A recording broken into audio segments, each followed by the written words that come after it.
Hello friends, how are you? Raj Gowda యుఎస్కు చెందినటువంటి NRI. ఇతను కాంగ్రెస్ వాదిగా, బ్రాహ్మణ వ్యతిరేకిగా, సామాజిక ఉన్నటువంటి వ్యక్తిగా అనేకమైనటువంటి వీడియోలు యూట్యూబ్ లోపట అప్లోడ్ చేయడం జరిగింది. ఇందులో భాగంగానే ఈ మధ్యకాలం లోపట మందకృష్ణకు చెందినటువంటి కొన్ని వీడియోలు కూడా ఇతను యూట్యూబ్లో పెట్టడం జరిగింది. ఈ వీడియోలో ఇతను ఏమంటాడంటే, మందకృష్ణ మాది యొక్క పూర్వీకులు ఆంధ్రాకు చెందినటువంటి వాళ్ళు. ఇతని తండ్రి నెల్లూరు లోపల ఉండేటువంటి వాడు. నెల్లూరు లోపల ఒక కాలువ పక్కన రాళ్లు కొట్టేటువంటి వాళ్ళు చెప్పడం జరిగింది. ఇది శుద్ధ తప్పు అని మనం చెప్పవచ్చు. మందకృష్ణ మాదిగా 100% తెలంగాణ వాది, నికాస్ అయినటువంటి తెలంగాణ బిడ్డ అని మనం చెప్పవచ్చు. ఆనాడు తెలంగాణ ఉద్యమం లోపట మందకృష్ణ మాదిగా ముందుండి సమాజాన్ని చైతన్యవంతం చేసిందని మనం చెప్పవచ్చు. అదే రకంగా మందకృష్ణ మాదిగా వరంగల్కు చెందినటువంటి వ్యక్తి. ఇప్పటికి కూడా న్యూ షాయంపేట లోపట ఇతని కుటుంబం ఉంది. అదే రకంగా వీళ్ళకి సంబంధించినటువంటి అనేకమైనటువంటి భూములు కూడా ఈ ప్రాంతం లోపల ఉన్నాయి. ముఖ్యంగా వరంగల్కి చెందినటువంటి హంటర్ రోడ్ లోపట ఇప్పటికి కూడా వీళ్ళ యొక్క భూములు ఉన్నాయి. ఆ భూములు కబ్జాకు గురి అయినప్పుడు వాటిపైన ఒక న్యాయవాదిగా నేను కేసులేసి ఇప్పటి వరకు కూడా ఆ కేసులను కొట్లాడుతున్నాను.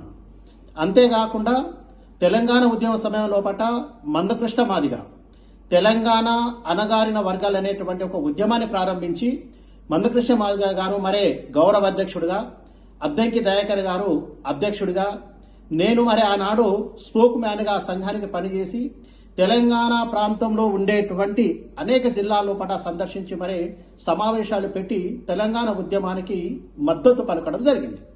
ఇది మందకృష్ణ మాదిగకు తెలంగాణ ఉన్నటువంటి సంబంధం.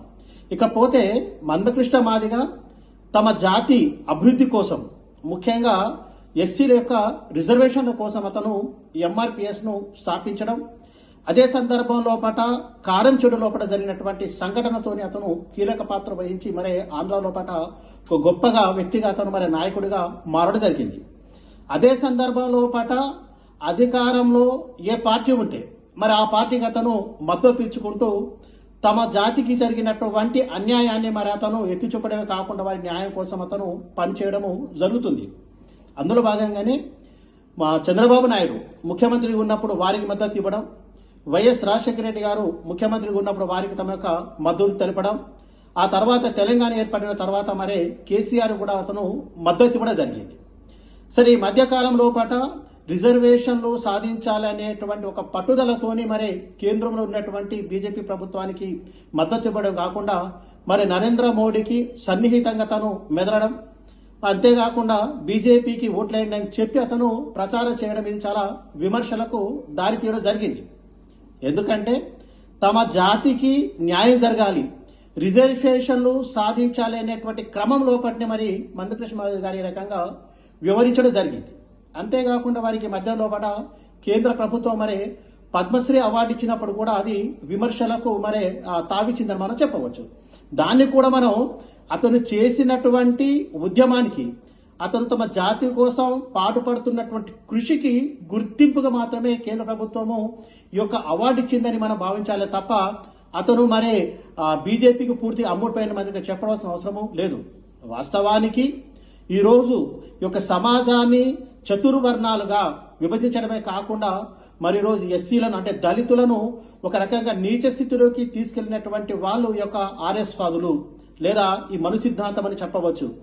మను సిద్ధాంతానికి వ్యతిరేకంగా, బ్రాహ్మణవాదానికి వ్యతిరేకంగా, ఆర్ఎస్ఎస్ వాదానికి వ్యతిరేకంగా వచ్చినటువంటి యొక్క ఎంఆర్పిఎస్ ను అతను తన స్వార్థం కొరకు కాకుండా జాతి అభివృద్ధి కొరకు మాత్రమే అతను యొక్క బీజేపీతోని మద్దతు ఇచ్చుకుంటూ తన యొక్క ఉన్నటువంటి కోరికను కానివ్వండి, తన యొక్క ఆశయాన్ని కానివ్వండి నెరవేర్చడానికి ప్రయత్నిస్తున్నాడు. ఈ సందర్భంలో ఒక వ్యక్తిని లేదా ఒక ఉద్యమకాన్ని విమర్శించడం నిజంగా చాలా దురదృష్టకరం. దీనిని ఒక తెలంగాణ వాదిగా, ఒక న్యాయవాదిగా నేను వ్యతిరేకిస్తున్నాను. అదే రకంగా మరొకసారి మందకృష్ణ నుంచి మాట్లాడుతున్నప్పుడు పూర్తి సమాచారం మాట్లాడని చెప్పి నేను మాత్రము అందరికీ విజయం. Thank you very much.